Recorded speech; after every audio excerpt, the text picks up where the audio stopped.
శ్రావణ పౌర్ణమి. శ్రావణ పౌర్ణమికి జంఝాల పౌర్ణమి అని, రాఖీ పండగ అని, రక్షాబంధనమని, ఉపాకర్మ ప్రారంభమయ్యే రోజని, జంధ్యము అన్న మాటకర్థం యజ్ఞోపవీతం. లోకంలో ఎప్పుడైనా ఏదైనా ఒక మంగళప్రదమైనటువంటి వస్తువు ఉందనుకోండి, మంగళప్రదత్వానికి ఓ కారణం ఉంటుంది. యజ్ఞోపవీతం. యజ్ఞోపవీతం అంటే జంధ్యం. జంధ్యం వేసుకుంటాం, అది వేసుకున్నాడు అంటే శ్రావణ పౌర్ణమి. శ్రావణ పౌర్ణమికి జంఝాల పౌర్ణమి అని, రాఖీ పండగ అని, రక్షాబంధనమని, ఉపాకర్మ ప్రారంభమయ్యే రోజని అనేకమైనటువంటి విశేషాలు. శ్రావణ పౌర్ణమి వచ్చింది అంటే శ్రావణ పౌర్ణమికి జంఝాల పౌర్ణమి అని పేరు. జంధ్యము అన్న మాటకర్థం యజ్ఞోపవీతం. లోకంలో ఎప్పుడైనా ఏదైనా ఒక మంగళప్రదమైనటువంటి వస్తువు ఉందనుకోండి, ఆ వస్తువుకి ఆ శుభప్రదత్వం, ఆ మంగళప్రదత్వం ఎలా వచ్చింది అంటే దానికి ఏదో ఒక కారణం ఉంటుంది. ఆ కారణం చేత అలా మంగళప్రదత్వం వచ్చింది అని చెప్తాం.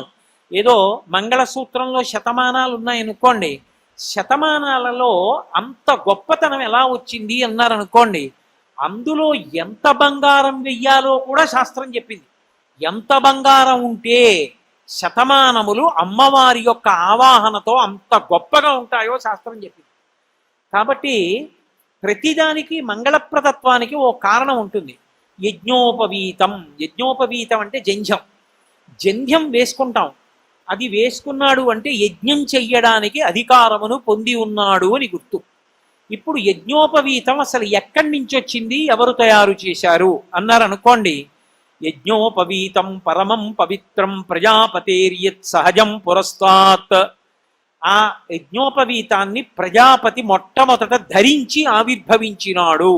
ప్రజాపతి అన్న మాటని ఒక రకంగా అన్వయం చేస్తే చతుర్ముఖ బ్రహ్మగారు, ఆయన త్రిమూర్తులలో ఒకడు, సృష్టికర్త అయినటువంటి వాడికే అసలు ఆయన ఆవిర్భవించినప్పుడే ఆయనకి యజ్ఞోపవీతం ఉన్నది. అంటే యజ్ఞోపవీతము ఎవ్వరూ తయారు చెయ్యలేదు. సృష్టిలో ఒకరు తయారు చెయ్యవలసిన అవసరం లేకుండా ప్రజాపతి తనంత తాను ధరించి ఆవిర్భవించాడు. అంత గొప్పది. అది ఉంటే వాడు యజ్ఞం చెయ్యడానికి అధికారి అని గుర్తు.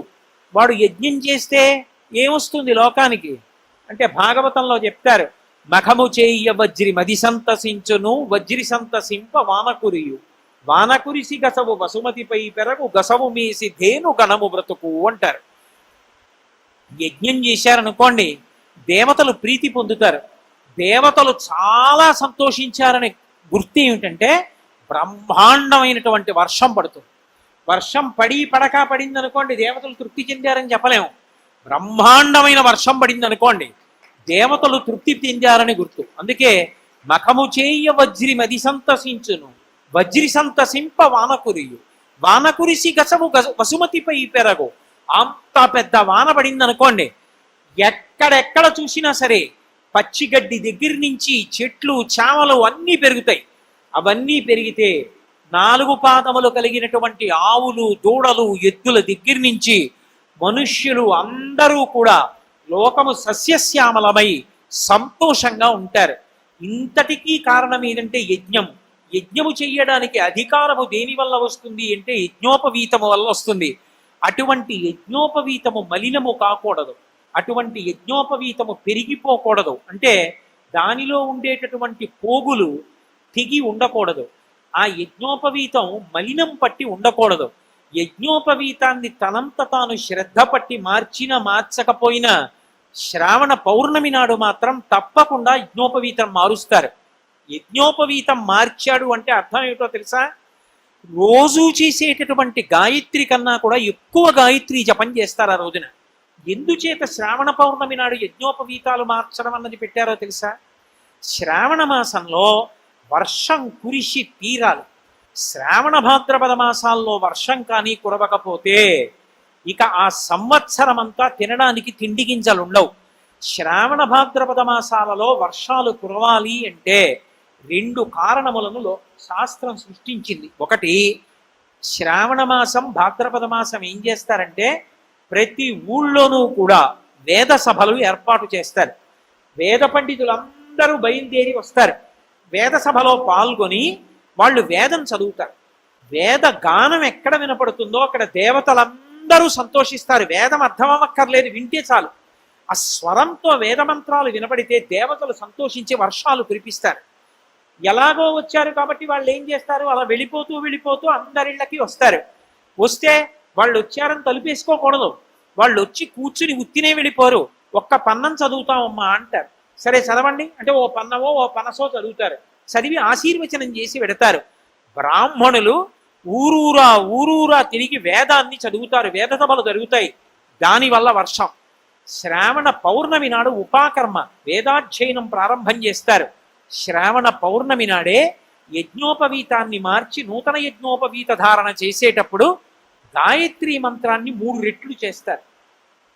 కనీసంలో కనీసం రోజు 11 మాటలు చేసేవాడు కూడా 33 మాటలు చెయ్యాలి ఆ రోజున. ఎందుకనంటే యజ్ఞోపవీతం తీయడానికి తీసి కొత్త ముందు యజ్ఞోపవీతం కొత్తది వేసుకుంటారు. వేసుకున్నప్పుడు చెయ్యాలి. తీసేసి మళ్ళీ పాత యజ్ఞోపవీతాన్ని విడిచిపెట్టేసిన తర్వాత చెయ్యాలి. మళ్ళీ సంధ్యావందనంలో చెయ్యాలి. కాబట్టి రోజు 11 మాటలు చేసేవాడు కూడా 33 మాటలు చేస్తాడు. 3 పూట్ల 1000 మాటలు చేసేవాడు 9000 చేస్తాడు.